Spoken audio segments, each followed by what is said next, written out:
All right, we're live, Justin.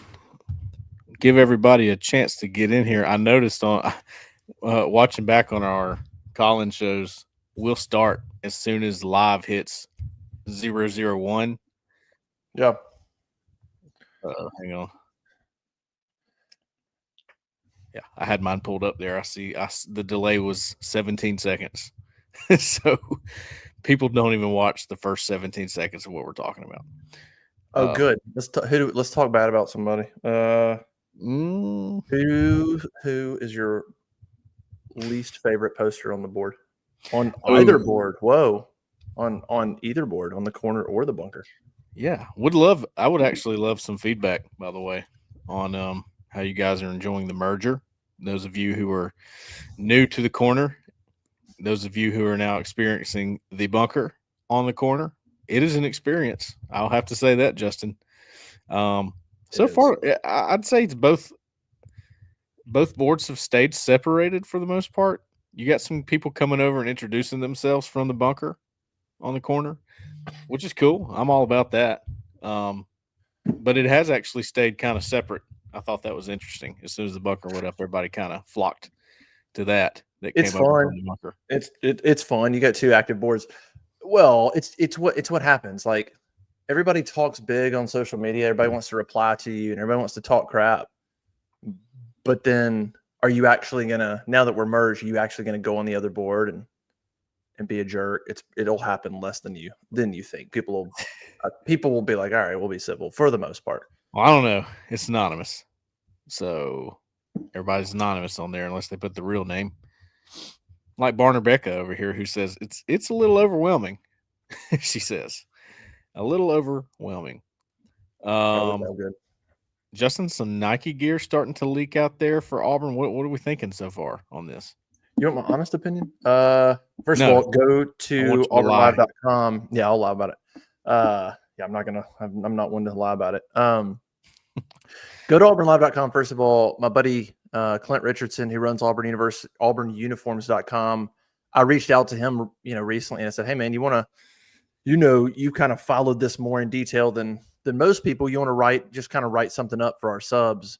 And he was like, "Yeah, sure." So I would encourage you to go read that. It's just kind of a sort of synopsis on what it means and just some things to know and just kind of some perspective on it. Me personally, I just don't care.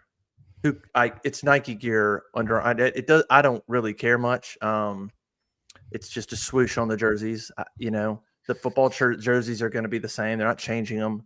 The only things I care about are maybe things like, is there a difference in Nike and Under Armour when it comes to if basketball wants to do a throwback, if they want to do a throwback jersey, is it something Nike can produce in the season? Or so like with Under Armour, if you wanted to do like some kind of different jersey, you would have to tell them like 2 years in advance.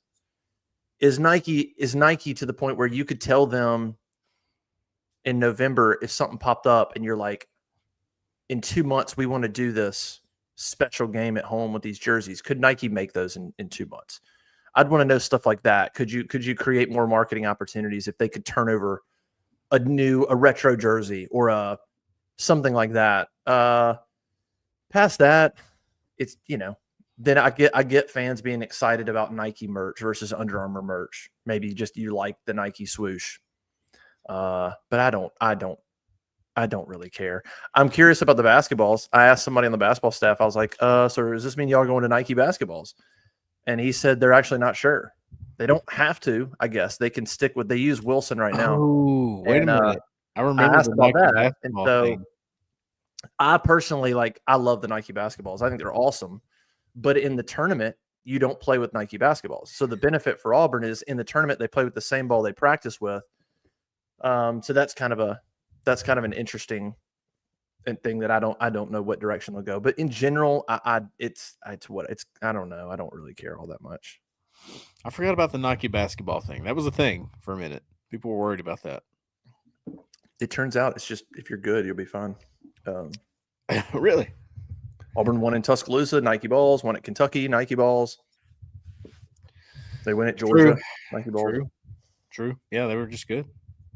They transcended the brand on the ball. And I like them. Like, so when I get to go to basketball practices, I kind of use it as my opportunity. I'll go early. I'll go early if I can. And if I'm there early enough during the season, they watch film before practice.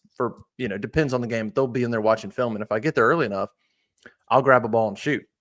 And I use it as my time to get some shots up. And sometimes after, but more times before. And so the weeks they're going to play a Nike team on the road, they practice with Nike basketballs.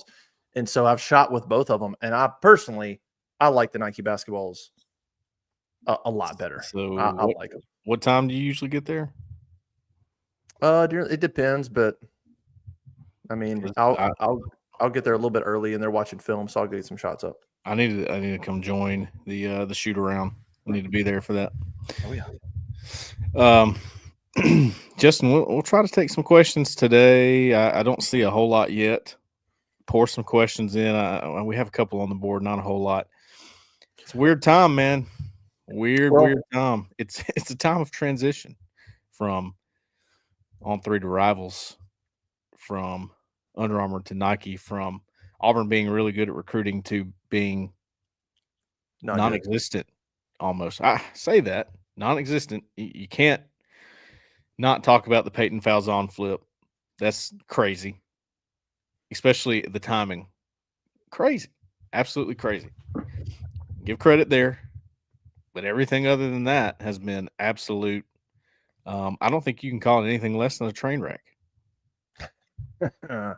All right, we're gonna go there. All right, let me say this real quick, and then let's go there since you went there real quick. Just to reiterate something I posted on the board in basketball. There's really nothing going on basketball wise. We'll get this out of the way. I posted on Sunday that Auburn's going to play Michigan and Oregon in the first two games of the Players era in Las Vegas. And that was confirmed today. Somebody leaked the schedule. So it's not officially been announced, but somebody leaked the schedule confirming what I told our board Sunday, which is Michigan and Oregon will be Auburn's two opponents in the Players era in Vegas. And then the third opponent will depend. If they go 2-0, they may play in the championship. If they go 1-1, if they go 0-2, it depends on who they play. So anyway, that's a little bit of news to add to an already good non-conference schedule. Now you know Michigan and Oregon. Michigan's going to be top 10. Oregon won the Players era last year. So, that non-conference is going to be another monster. Okay, that's out of the way. That's crazy that you use the word train wreck about football recruiting because you're generally a little bit more cautious. I mean, I am. And so train wrecks like it's hard to get worse than a train wreck. I mean, if you just looked at the facts, though, least amount of commits, you've lost kids that were committed, decommitted, you've lost some battles. But train wreck would say complete and utter disaster. I mean, that's what that sounds like. It's train wreck, right? It's a train wreck right now. It's like having let's see. There's been an Auburn game in recent history. The first half was just awful. Auburn comes back in the second half. You could say the comeback, right? The comeback. Auburn's first half was a total train wreck until the very end. They do get a touchdown to Emory Blake. Was that in the first half? Emory, yes. The touchdown over the shoulder. Mm-hmm. First half. So they ended on a good note, which I actually do believe Auburn can do that before the summer's over. First of all, you get Peyton Falzon. Yeah, that's good. I love Peyton Falzon, by the way. I just put a whole article up. I reviewed an entire game of his. Dude's under 11 seconds on his 100 meter. He's 6'5". You're talking about an elite athlete. Okay. That's a really good track number for anybody. I don't care what size you are, what position you are. So that's an interesting deal. It's a weird flip. He's from Pennsylvania. Mm-hmm. He's committed to Penn State. So do I trust it? Absolutely not. I don't trust those kind of flips, recruitments. Maybe that's wrong to say of a guy that I don't know very well yet, but I'm just looking at the situation and knowing how those things can work. I do think Jacquez Wilkes is favorable for Auburn right now. I do think Adam Balagoon Ali, Goon, I think Auburn can land that one. Those are two 4-star blue chip prospects. Interesting to me that they're both linebackers, Justin. And who is in charge of linebackers? DJ Durkin. Interesting that the investments are being made there. Anyway, um, so I do think there's some things where you can go on a high note, but we're saying that it's over, saying that it's just there's no turning back, there's no getting back from where you're at right now is not true. I don't believe in that. That would be the cautious side of me. It's like you're at halftime right now. You got to make adjustments because there's still ball game left to be played here with this recruiting cycle. Okay. But yes, I have lost some confidence. My question, Justin, is how is it gone? What is too far to not be able to turn around from when it comes to December? How far does it get before you say it's too bad? There's no getting back from this. In this era, is that possible? I it's impossible. It's a little bit of an impossible question to answer because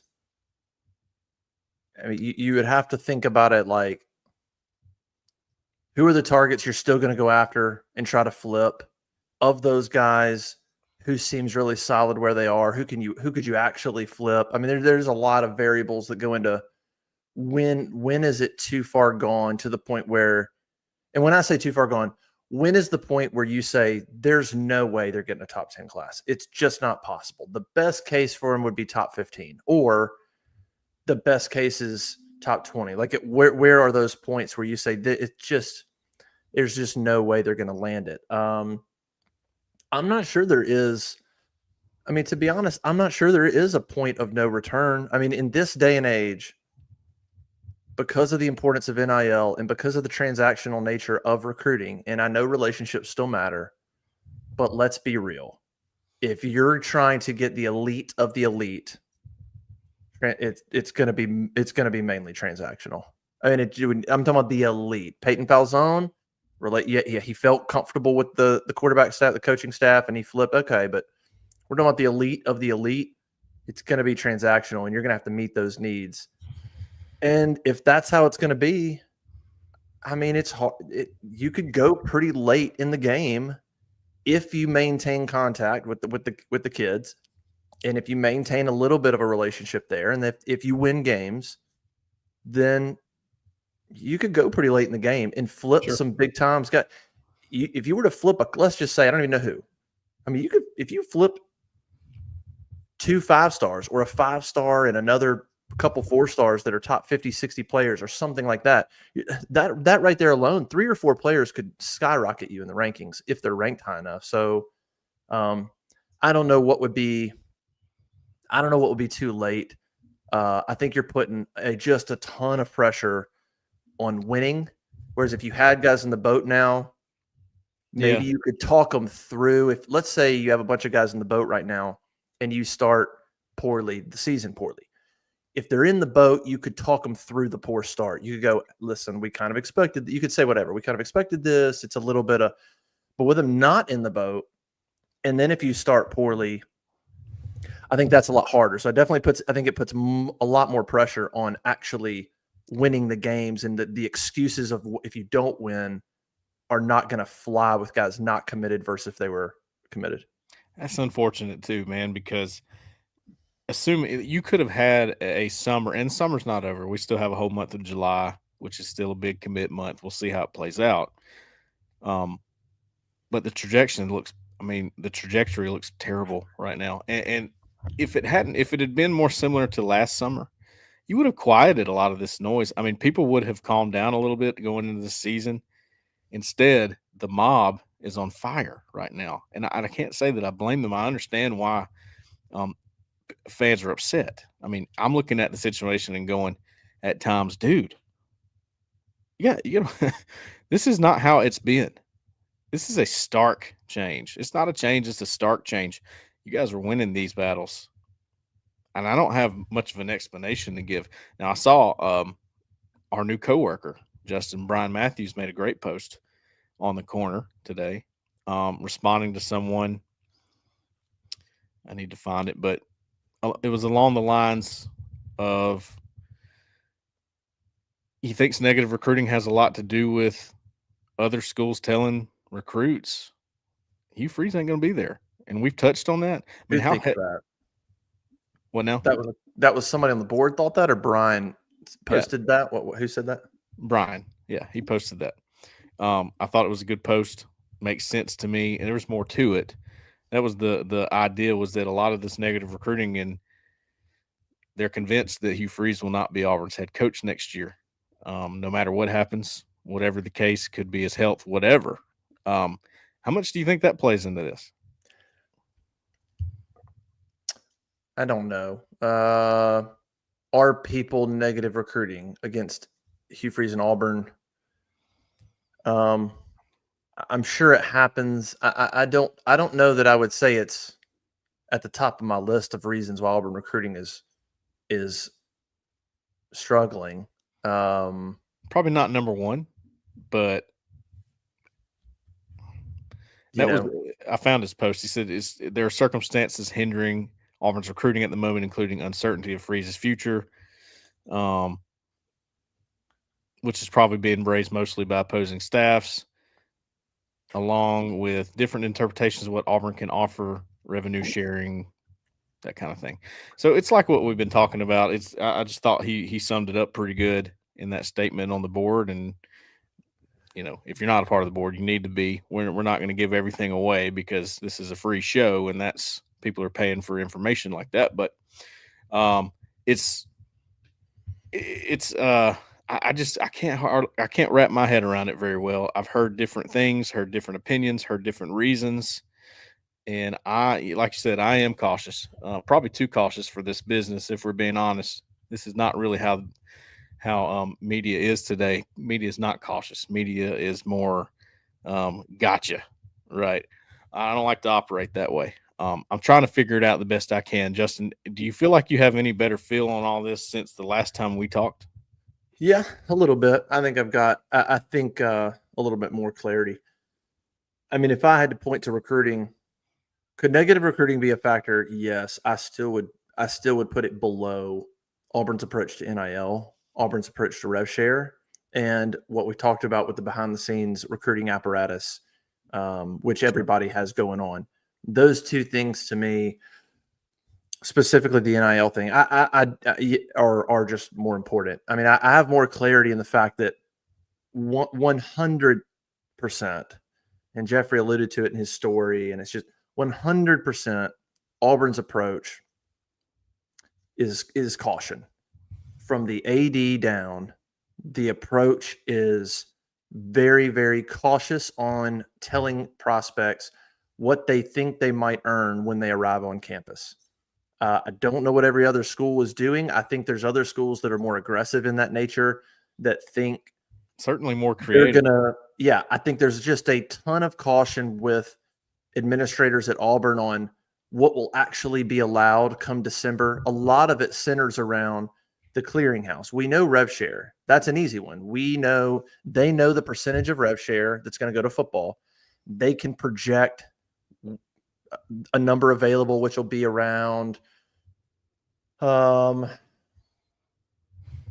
be around 14 and a half, 15, I think. Because you got to remember, it's not 20 and a half exactly. It's actually going to be about 18 and a half the first year. 2 of that million goes to some new scholarship stuff. So it's really 18 and a half. I think 14 and a half, 15 is going to go to football. I think 3 is going to go to basketball. And then and then baseball gets a little, and that might be it. I don't even know. So anyway, I think they know that number, but it's the clearinghouse and it's NIL Go, which is the big question mark, which is what will they clear? What will they not clear? How easy will that be to work deals through? Are there ways to navigate around the clearinghouse? Like are there ways to do deals where we don't have to go through the clearinghouse so we can actually do high dollar deals with players? That's where I think there's just still a lot of uncertainty.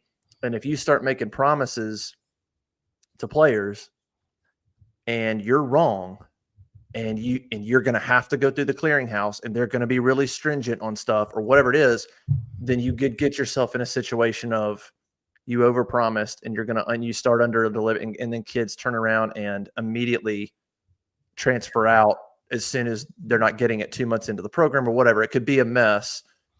So, I mean, I don't blame them for being cautious. I think there's some belief on the Auburn side that some of this stuff won't be legal. Some of the things that other schools think will be legal won't be legal. It's just a difference of opinion, I think. Some schools are running hard with it and some schools aren't. So I still point to that as a huge factor when a player and a parents go, what's NIL going to look like when we arrive? And the answer they're getting basically is, we're not sure. We can't give you any promises. And then they go talk to another school, what's going to NIL going to look like when we arrive? And they go, we're going to be set, I think, based on, and they give them a number. Well, where would you go? Or they go, don't worry about that. Here's what we're going to do for you. And then there's the second option of that. There's the second part of that, which is the under the table, behind the scenes stuff that's getting kids to commit right this second, that is supplementing them until they get on campus. We all know that's going on. Sure. That part has suffered as well on Auburn's end. And so you just have those two things that is just leading to guys not willing to jump on board and going elsewhere because they're getting those promises, or guys leaving. And you can get that stuff can be rectified under the table. I don't know how you're going to rectify the NIL. If that's Auburn's approach to NIL right now, then that's their approach. And why would that change before December? They're not going to one day all of a sudden go, all right, let's throw caution to the wind. Now let's actually start making promises. I don't really see how that approach is going to change. That's what they believe is the right thing to do right now.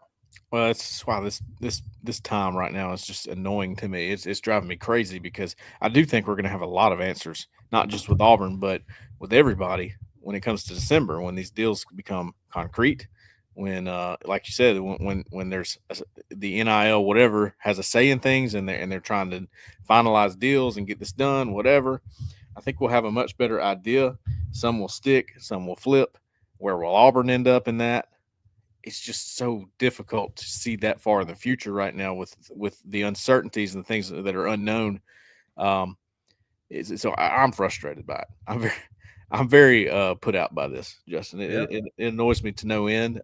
It's weird too, because we know that Auburn's played the game up to this point. You don't flip Perry Thompson from a Nick Saban-led Alabama team, a guy from Foley, Mobile, that they have just owned.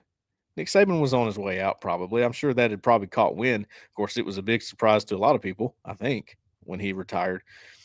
That's just one example. You know, last year around this time, Auburn flips Derek Smith and Antonio Coleman from Alabama. You don't get things like that done unless you know how to play the game outside of the parameters. Let's just be real. And there were no parameters at the time. So it leads people to believe, are these new parameters the problem, or is it lack of buy-in from the people that help fund this thing? People don't believe Freeze will be there. It's impossible to put your finger on directly, and that's what annoys me to no end. On the board, Justin, Sparks 83 wants to know, are we surprised about how poorly things are going right now? Is it surprising to you? I guess I just answered that. It is to me. I'm shocked. I didn't see this happening at this point. Well, that's a fair question. I mean, I wasn't asking around early on, but I didn't. I don't. You guys didn't write about it. I don't remember hearing any kind of scuttlebutt or preparation of, hey, just FYI, Auburn's approach to this is going to be a little different. It's going to be a bumpy road. I made a post. They were number 5. I mean, look, go back to December and look at where they were in these rankings early on. They got off to a phenomenal start. At the beginning of June, they were still top 15 in the recruiting rankings. Yeah. 1 month ago, they were top 15. What are they, 60? Yeah, maybe. Potentially. Somewhere in that range. I did make a post. I'm looking for it right now. Let's see. Had to do with uncharted territory for the staff. I'm trying to see when I put that out, because that's when I first started hearing that things might be a little different. Now, I did not know it was going to be like this. I just knew, and I was basing that mostly on, well, guys, I mean, look, you have to take into account a lot of guys on this staff have only sold hope for the future, and right now that's falling short. You can't sell it until wins happen on the field. So a lot of guys are in uncharted territory. I think Hugh Freeze is in uncharted territory. I don't think he's been in this situation too many times to where the outlook for his team is so bleak.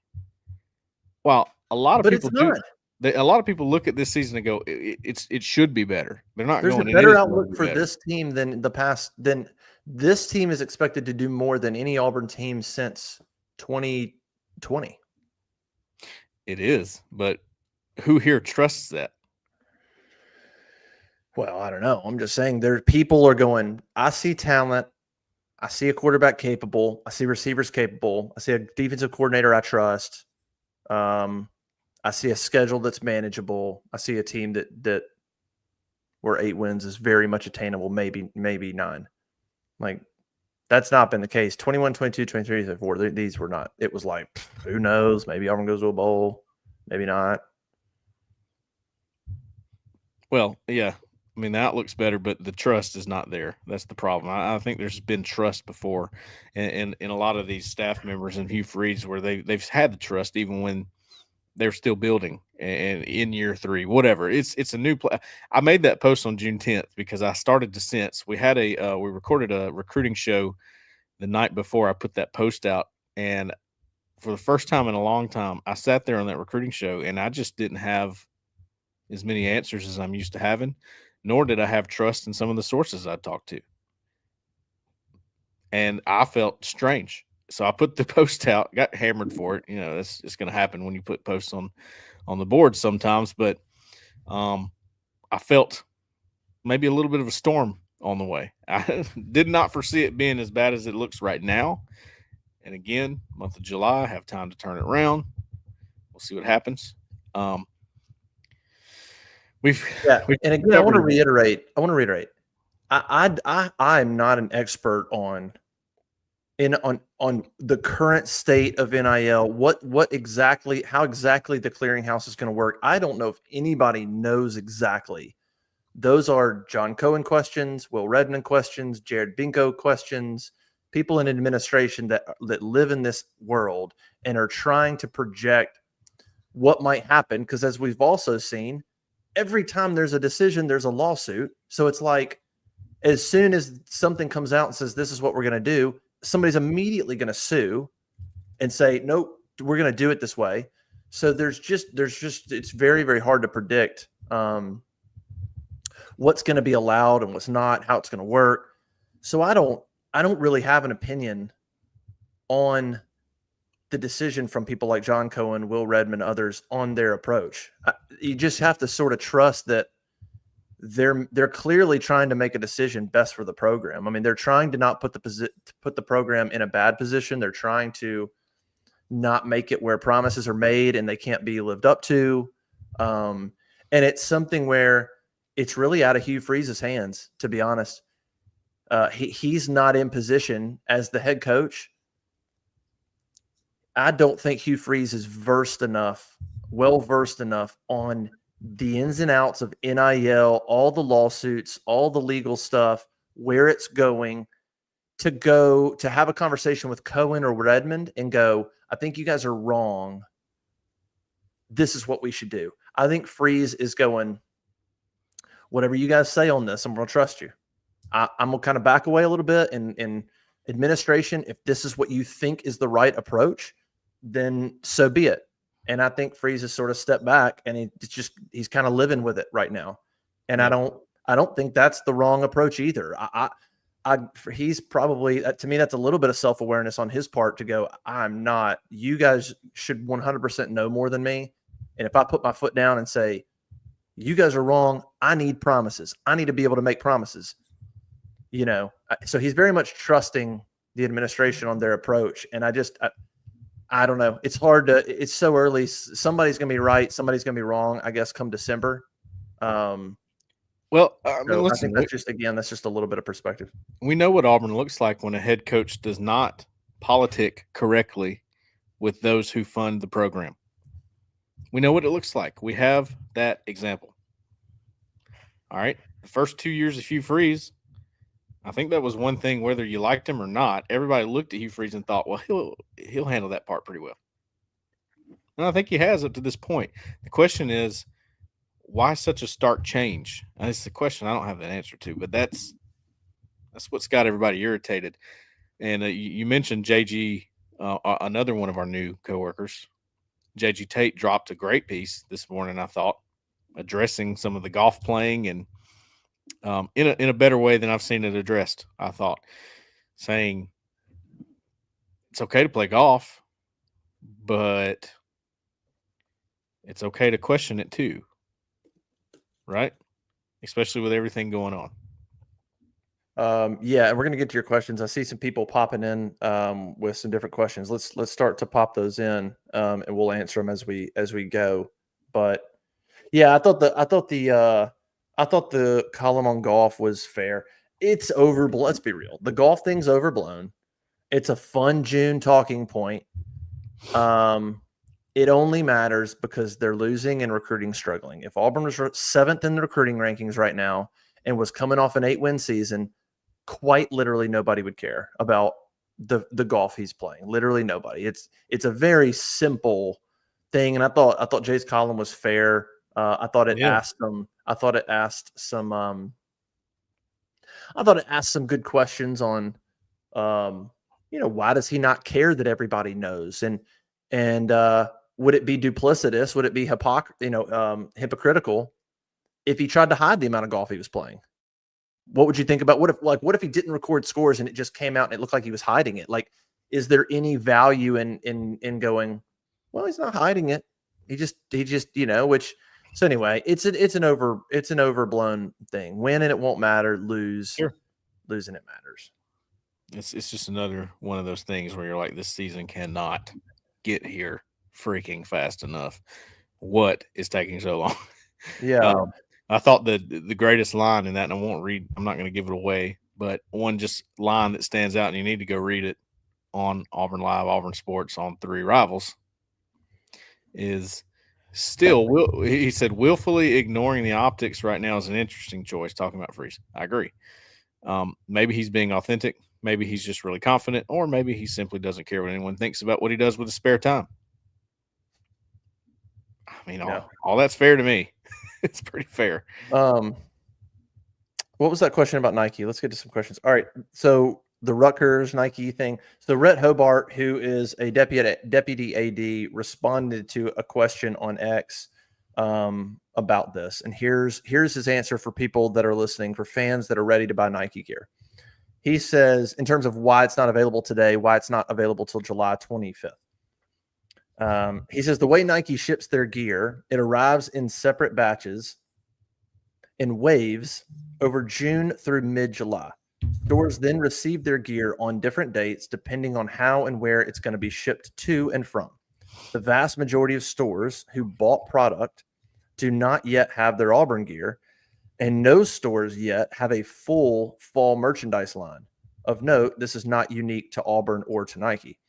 In order to protect assured frustrations that would be shown to our retail partners with very limited and likely inconsistent availability and limited product assortment for fans to be able to purchase today, we made the decision to set a specific retail launch date when we could be assured all product would be available for all partners.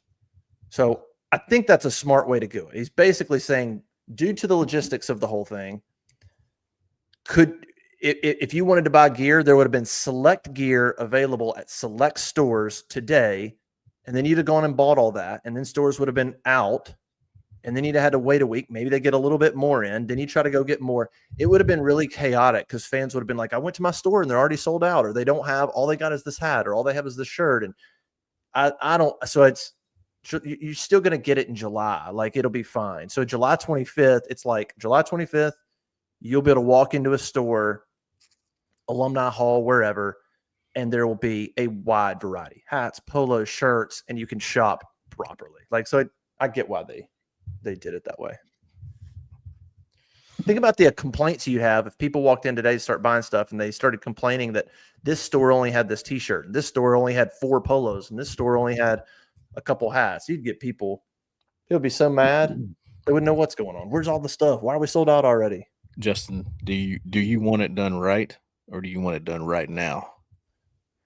Basically that's the approach. Some people would say that's too soon to joke about that. Too soon. Felix the Cat, do you guys think Perry will get 500 yards better? Now, I have a question that No.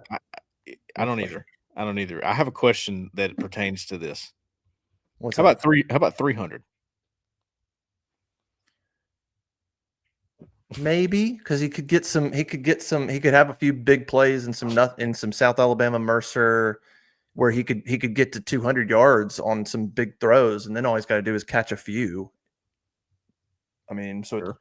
300, sure, possible, yeah. 500 though, you're pretty consistent player, pretty reliable receiver if you're getting 500 or more. And I'm not sure with everything they have going. You are familiar, obviously, because we work together a little bit, predicting the production articles that I'm starting to do. The only one I've done so far is Jackson Arnold. And it's just basically, I should call it projecting because predicting is impossible. But I have Jackson Arnold throwing for 3,200 yards this season. I got to thinking about this. Did I paint myself in a corner here? Wow. Okay. You're not gonna be fired. Well, so I think it'll be all right. No, I'm not gonna be fired for that. But I also don't want to be wrong. It's gonna happen. We're gonna be wrong a lot. If you had to guess how many yards, and you probably already read it, Auburn's two quarterbacks, Peyton Thorne and Hank Brown, threw for last season, how many yards would you think they threw for combined? As you know, Hank Brown played an entire game against. I don't remember how many Hank Brown threw for. I think probably combined they hit that number. I mean, Hank played a game and a half, had a pretty. I mean, Hank probably threw for what did he throw for 350? A little bit more than that, I think. I think it's close to 500. Okay, and so then they pretty much hit 3,200 combined. I mean, they were just 3,116 total passing yards. I maybe Holden Gardner added like 10 or something, but and 29 total touchdowns. That's rushing and passing. So he's going to throw for 3,200 yards. That's 266 yards per game. Am I being too? And he will have games where he throws for. Look, if South Alabama or Mercer, some of these games when you have Cam and Singleton, if there's some of these games, Auburn's going to have a big matchup advantage, and there will be some big plays. Jackson Arnold's going to hit 350 in some of these games, I think. Sure. I mean, very possible. I think I might have gone too conservative with that number. Do you agree? I like the number. That's kind of what I thought. I mean, I think against some of these opponents, lower opponents, he could hit 350, where the average balances out, where then you get into some tough SEC games, and maybe he only throws for 200, but he's going to hit 300 plus in a couple games. I mean, if you said, can he throw for 250 a game on average? I think that's a fair opinion and prediction. I don't think that's outrageous or unreasonable to think he can do 250 to 260 a game. Well, this is less about him and more about the receivers, because I put the yards from the top three receivers on here. So last year you had Lambert Smith had 981. All right. Cam Coleman, 598. Malcolm Simmons, 451. All right. So those are your top three receivers. You combine them, you get 2,030 yards. So outside of so we're assuming Cam Coleman's going to be close to 1,000-yard receiver. Do you think that's fair? Can he? Yeah. Can he reach what? Okay. What about Eric Singleton? A lot of people think he's going to be better. Yeah, I don't know what everybody's going to do individually. I'm just telling you, 250 to 260 on average, it gets you to almost 3,200. How do you spread the wealth? I mean, with what you have, it's better than what they had a season ago. How do you do it? How are you going to do it? How are we going to do what? How are you going to get them the touches they need? They deserve. I mean, I don't even know what you just will. You don't have a tight end threat. You don't have Rivaldo. I mean, Frazier will catch a few. I don't know the amount of times Cobb and Alston will be targeted compared to maybe Jarquez in the run game. I think Eric Singleton and Cam Coleman and Malcolm Simmons are going to get a ton of targets. I mean, this is operating under the guise that I'm right in my prediction that Jackson Arnold throws for 3,200. I don't know. I got to thinking about it. I thought maybe I painted myself into a corner here. They might be getting more. I mean, what if both Cam Coleman and Eric Singleton are pushing 1,000? Does that mean Malcolm Simmons didn't get as much as we thought? Does that mean Horatio Fields and Perry Thompson didn't get many touches? No, it doesn't mean anything. We don't know the answer to that. I mean, that could mean Auburn's passing. That could mean those two dudes go for 400 and Auburn's passing attack is prolific, or it could mean Malcolm and Horatio for some reason become not dependable, and it just becomes the Eric Singleton, Cam Coleman show. Or maybe Jackson Arnold gets into games and just starts looking for only Eric and Cam and gets a little bit locked on them, and those are just the guys. The way it was Sammy and Duke Williams. Yeah. Who knows exactly what that would. You see what I'm worried about there, though, right? Yeah, but I don't think it's. Dana Jones wants to know who could be next to commit. I think your best bet right now is probably Kentrell White, 3-star athlete, offensive athlete, tight end, wide receiver, sort of a hybrid from the Atlanta area. He has a commitment date of July 4th. I think that's probably your best bet. Jay Nation wants to know Ernest Rankins dropped to 10% on Jeffrey's hot board. Any update? I think he's going to Florida State. I believe Florida State will win out there. That's the recent news is pointing toward that. Auburn likes Ernest Rankins. That's another one where you go, usually Auburn's in that one. Usually Auburn makes the investment that matters in that one. You wonder why it's not working out. I don't have a great answer for you right now. Felix the Cat, 227, is on 3 projecting Auburn will be in the Gator Bowl. And do you think Baylor's secondary is suspect? Yeah, I wrote a story. Brett McMurphy, who people recognize, is one of where I guess On 3 Sports' main brand new college football insider. That was a huge get for On 3. So he did a bowl projection that I wrote about on the site. It projects Auburn to be in the Gator Bowl against Georgia Tech. And I asked the question on the board on social media, would that outcome be acceptable? Just for reference, Ole Miss made the Gator Bowl last year and was 5-3 in the league. They were one of 5 or 6 teams that finished 5-3 in the SEC last year, but they finished 8th, Ole Miss, 5-3. That put them in the Gator Bowl. I would, if Auburn went 5-3 in the SEC, I'm taking that. I'm taking that. Gator Bowl.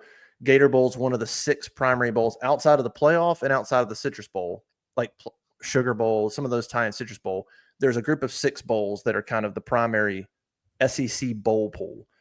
Gator Bowl is part of that.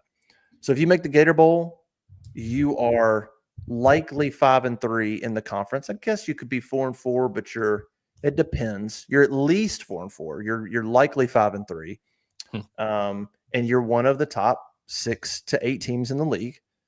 Auburn hasn't had a winning SEC record since 2019 when you're talking about a 12-game schedule. And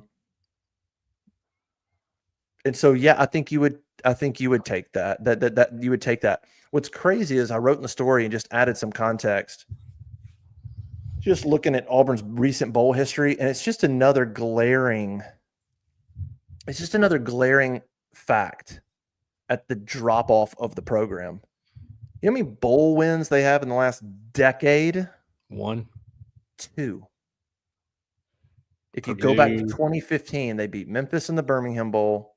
And then a few years later, they beat Purdue in the Music City Bowl. So the last 10 seasons, two bowl wins in a decade. That is just, it's just like some other stats. It's terrible. Especially you go back to before that, from 96 to 2011, they had 10 bowl wins in 15 years, 10 bowl wins from 96 to 2011, including the Tuberville years into the beginning of Malzahn. They had 8 bowl wins in 9 appearances. They missed the 2008 season because they didn't make a bowl. They missed the 2012 season, but they had 9 appearances in a bowl game and they won 8 times. And it hit the skids. They lost to Florida State, which is nothing to be ashamed about, national title.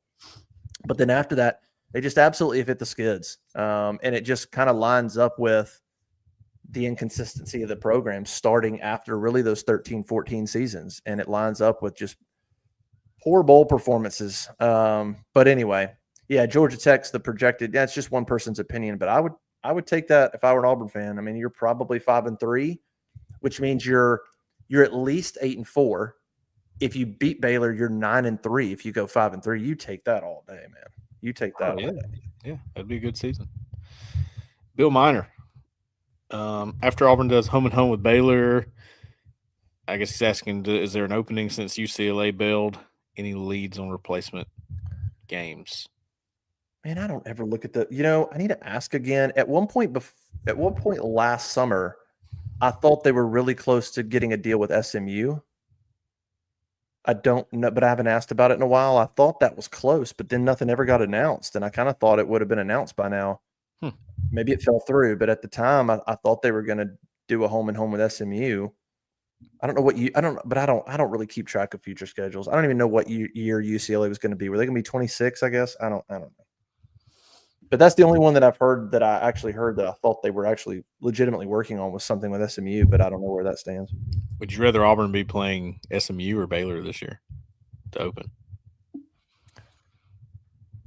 I don't know who did SMU's quarterback? Is he back? Jennings? Yeah. Was that his name? Jennings? He Are they projected? Are they where are they? Where are people thinking they're going to repeat the success or what? I think so. Yeah. I mean, they actually have some pretty good recruits too. They've landed 2 4-stars or about to land another one here shortly. That program's on the rise. Rhett Lashley's doing a great job there. I don't know anything about SMU other than they handled their conference, made it to the playoffs. And who did they play in the first round playoff?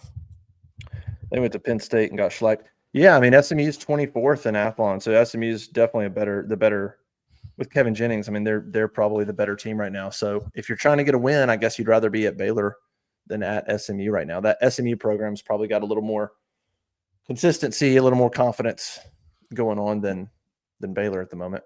38-10 in that game against Penn State. Turnovers. They kept turning the ball over, I think.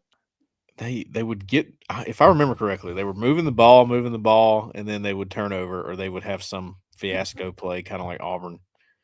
And but played okay, I guess. They were in Penn State's. It was a home game for Penn State. That's tough. But that's why I love the playoff. They got a shot to handle it on the field rather than people who talk saying, well, they can't do it. At least they got a shot. I love that. Becca wants to know, look at the list of recruits from February timeframe. Is there anyone left? Wayne Henry. Denarius Gray as of today. That one's looking shaky, though. Has been for about a month. Parker Pritchett was March, I believe. So yeah, it's Hezekiah Harris. He was a Big Cat weekend. Steve Bradley Cole is this year's class in the state better than last year. You know what, Steve? I did a ranking on Auburn Live about 2 months ago where I put the 2025 in-state class top 10 versus the 2026 in-state top 10. I don't remember exactly how I had it. I think 26 might have had a slight edge to 25, but go check it out. That, by the way, is another part of this recruiting issue that's going on right now that I looked at the other day that I haven't seen a lot of people talk about because just in general, Auburn recruiting is struggling. But I was like, what's going on specifically in state? And yikes. I mean, the first 2 years under Hugh Freeze, massive amount of credit. He's like, we're going to come in, we're going to make an impact in state. We're going to get some dudes from this state. We're going to make our mark. We're going to make an impression. And they did. I don't know what the total number of 2 years combined, but last year they got half of the top 10 or 7 of the top 12 or anyway, the first 2 years, huge impression in terms of landing big time in-state, whether it's Fagans or like Coleman or whatever. Go look at in-state rankings right now. Go look at the top 12 players in the state. I mean, I think I looked it up. The top 12 guys in the state right now, right this second, you might project one, Wilkes. Like, yeah, there's not a lot of optimism or momentum going on the top 12 guys at all. You've got Bama with a lot of momentum. You got Florida who stole a kid. You got Texas who got a guy. It's very different than the last 2 years. Yeah, Wilkes. You've got Harris. He's committed. He's number 7. Wilkes is number 6, and then the others probably not happening right now. Anyway, Auburn's going to keep chipping away at those guys. We'll see what happens at the end, but total change again. Stark. That's the word I keep coming back to. It's stark. It ain't. There was a change. It's night and day. It is night and day. Justin Clayton. Is there frustration from the coaches and the NIL money people, or do they understand and they're on the same page? It surely doesn't seem like it. There is some frustration from some coaches, yes, where they're trying to get talent. They're trying to get ball players. So there is some frustration on, we need to be able to be more aggressive. We need to be able to tell these guys something more than wait and see.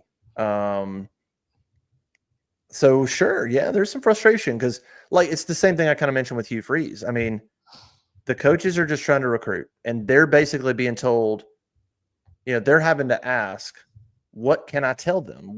What's something that we can express? And if the answer is like, listen, we don't want you guys as coaches getting over your skis on this. We do not want promises being made.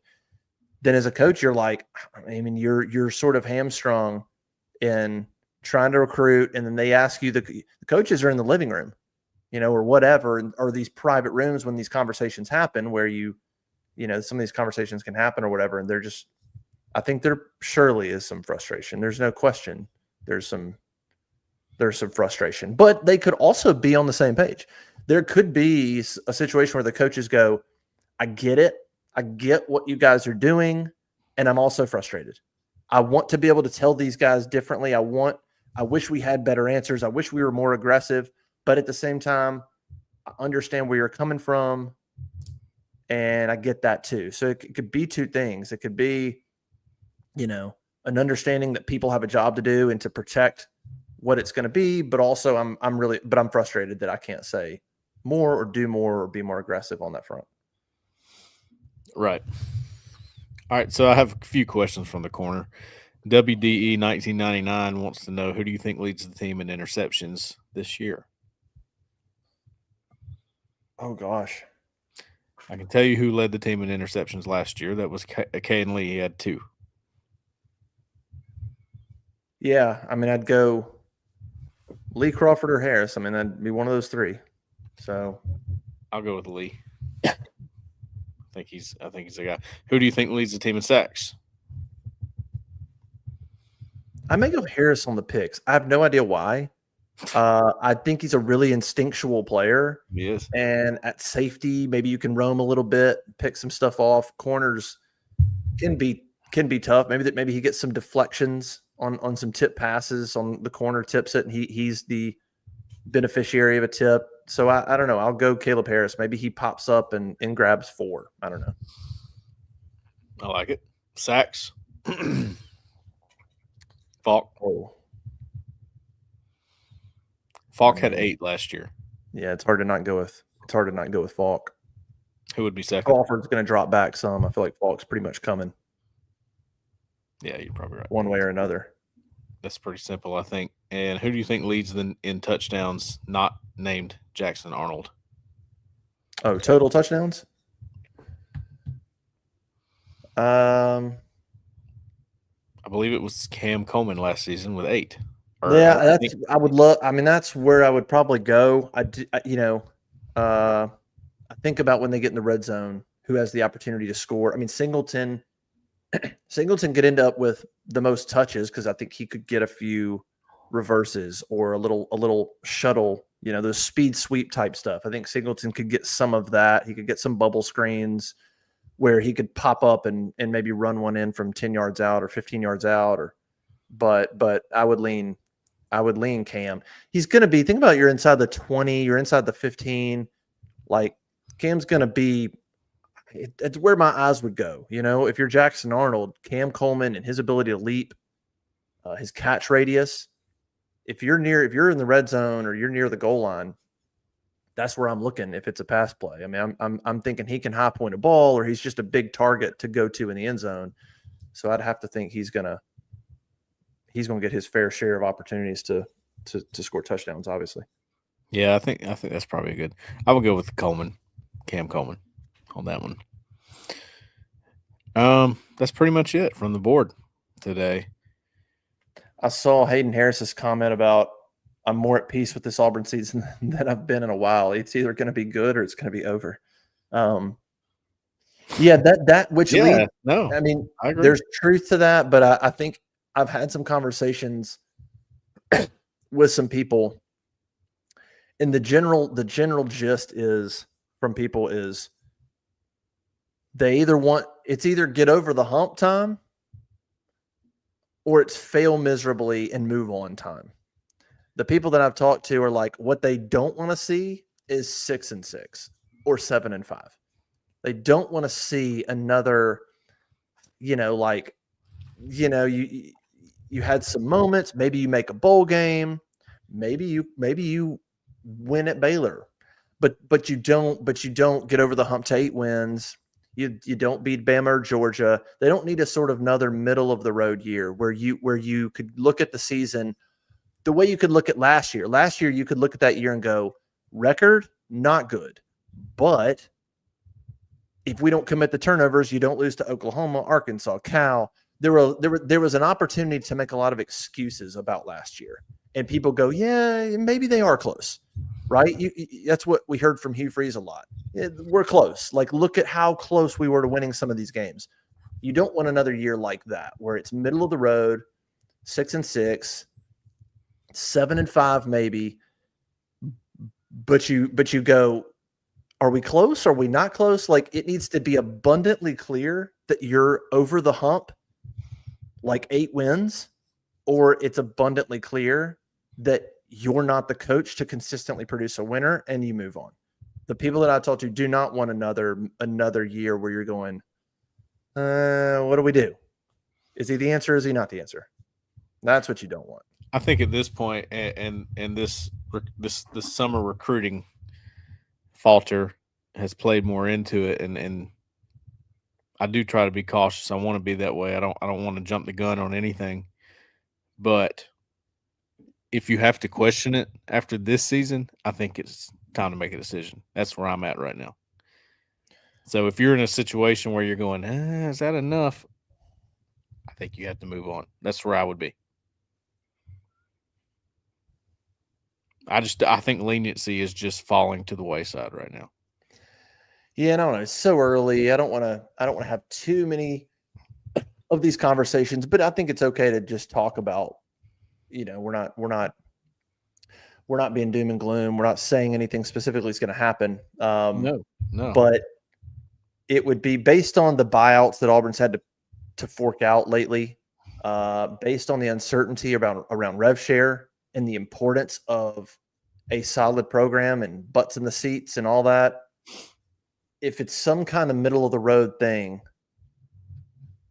I don't know. I feel like he'd get another year just because the last thing that this program needs is a turnover, is more turmoil and change. Sure. I think it would take a disaster, just a clear, all right, clearly we're making a change. There's not even really a debate. Auburn starts off 2-3 and they lost to Baylor and OU and Texas A&M and they don't look specifically great. And you're going, okay, like all right, we're gonna make the call. But if it's something middle of the road, I feel like he'd get another year. But again, that could depend on boosters going, you're not giving him another year. We're out. You know, I mean, there's a lot that could go into that decision. Again, the last thing you need is a 2-3 start. You got Baylor, OU, and Texas A&M. You've got to win one of those games.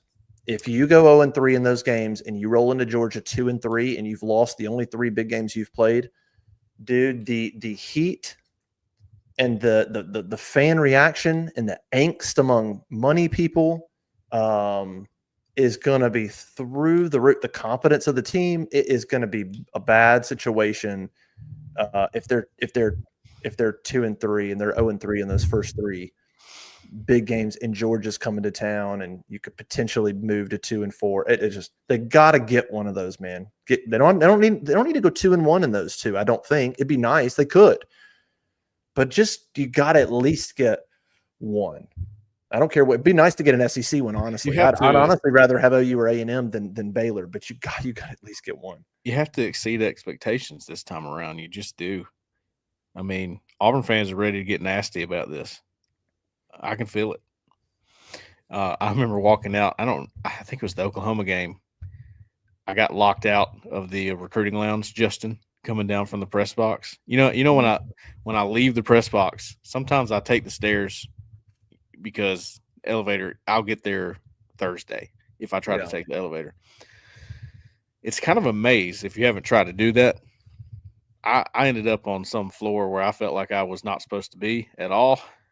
And I ended up coming outside of the building. I was like, I'll just go around.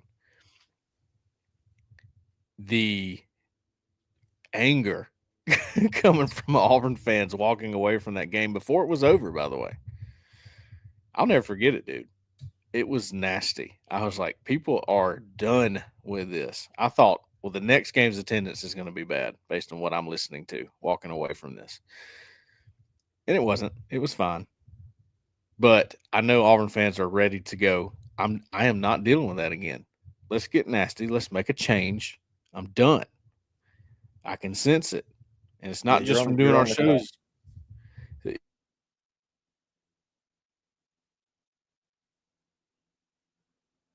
think Cole froze up for a minute.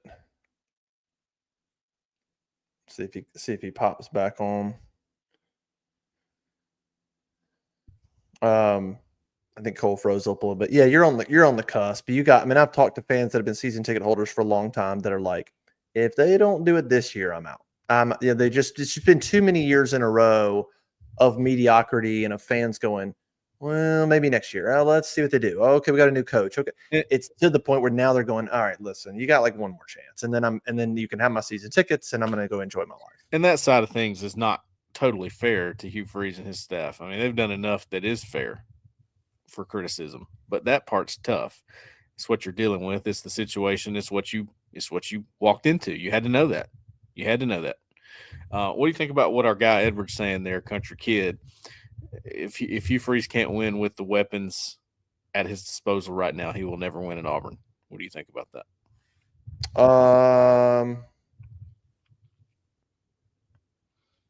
Well, we got to be more specific about when. What exactly do you think of the roster, and what exactly is the expectation? Do you mean if Hugh Freeze can't get 8 wins with this roster, he'll never win? If he can't get to 9, I mean, I think there's talent on the roster. I think it just means winning enough to meet expectations or exceed them a little bit.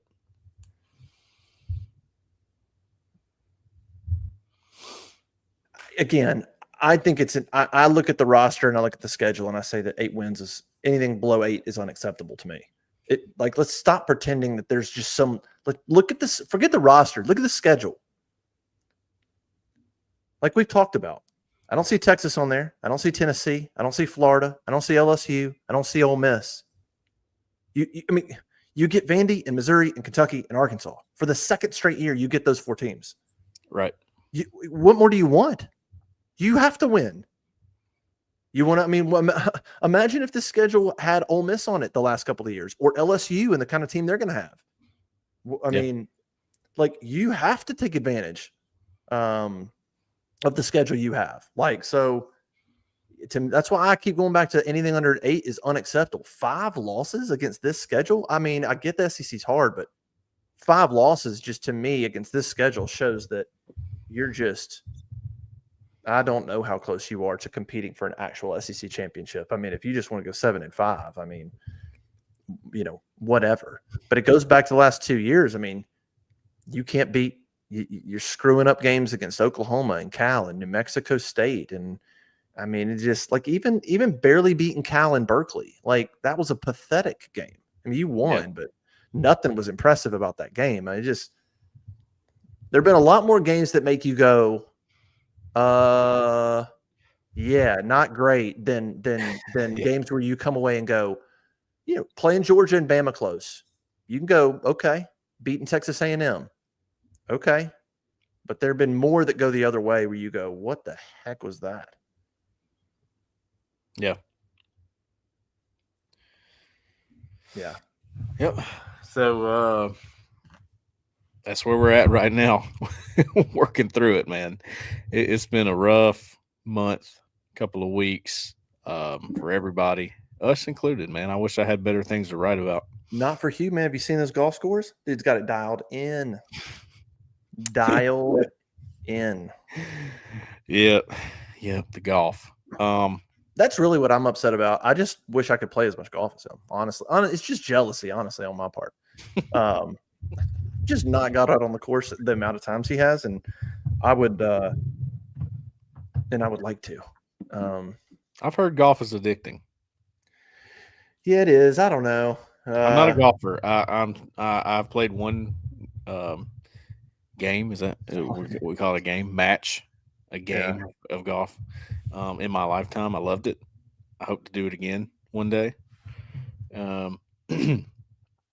Felix said he saw Hugh at Moon Golf last week. So now we got to track Moon Golf appearances.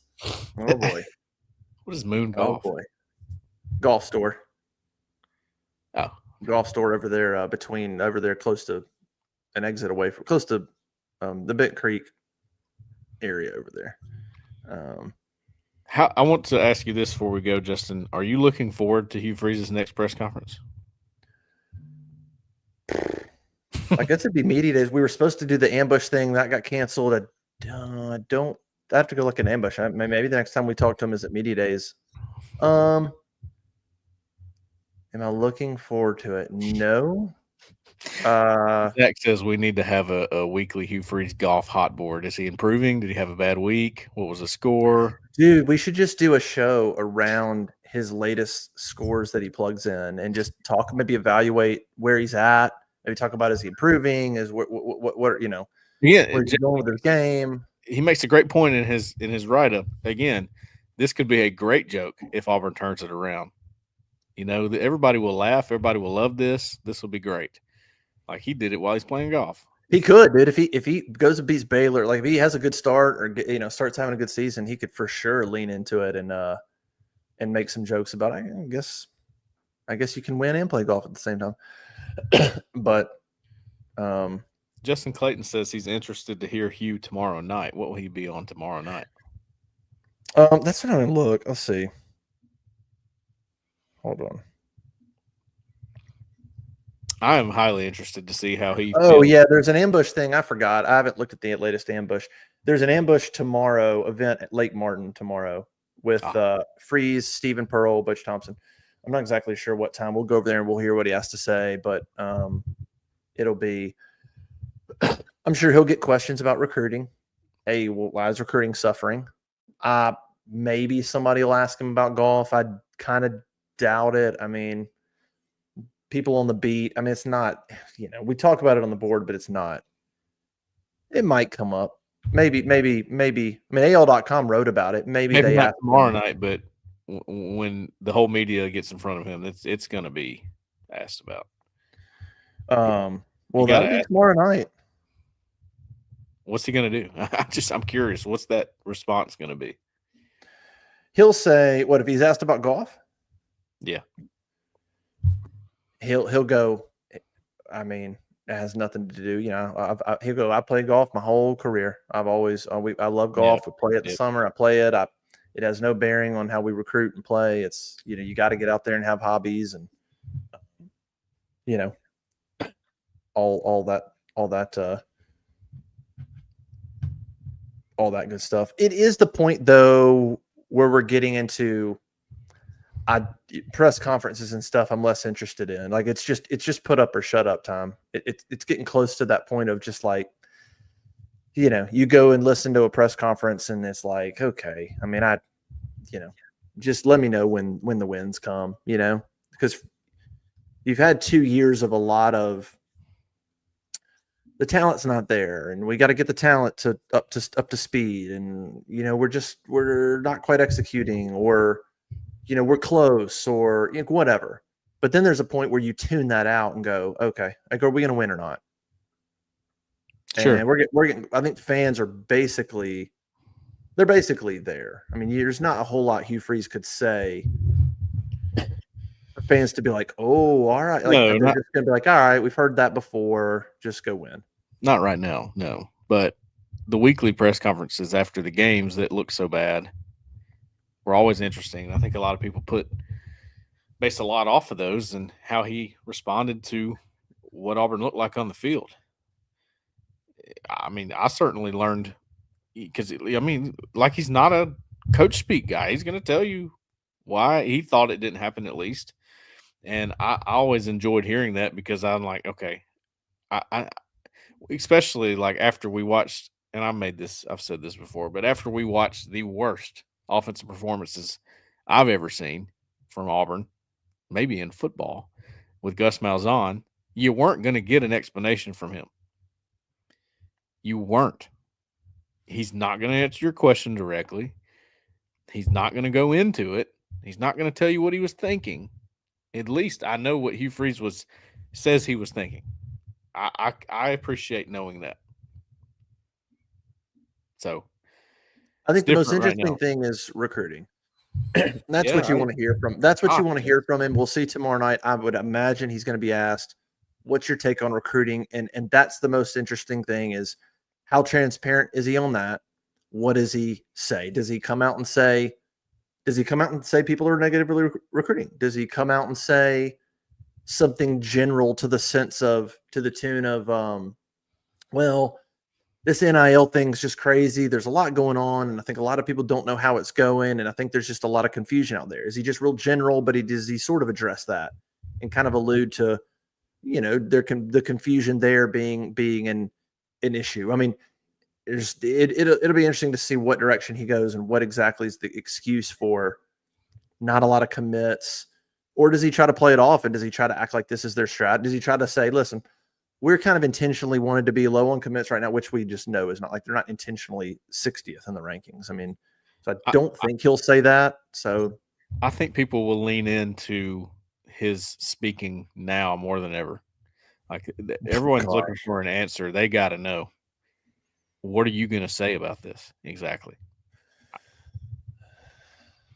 His words were already dissected ad nauseum last fall, more than anything I ever remember. I mean, every Hugh Freeze press conference was just, yeah. I mean, we would put a quote up on what he said, and people would get pissed. That's not exactly what he meant, and you didn't do. It's like, oh my gosh, man, it's what he said. I mean, what are we doing? Defenders and people that got onto him, and so they're going to dissect a lot of what he said. I just don't pay a lot of attention to the tone. I think a lot of people watch Hugh Freeze a press conference, and if you watch him, sometimes you can come off and go, I like how transparent he's being. I think that's a fair that he gives a reason, and I'm kind of with him. And I don't know. I would sort of tune that out. I'll just read the words. I don't know that I'd sit there and watch, because he's a pretty good salesman. He's a pretty good at kind of all shucks, and making you feel like, oh, he's being really honest and transparent with me. And maybe he is, maybe he isn't. Maybe it's sort of his version of events. There's a lot that goes into that. So, he's a good recruiter, dude. He's been a good recruiter. Fantastic, especially with things that he's had.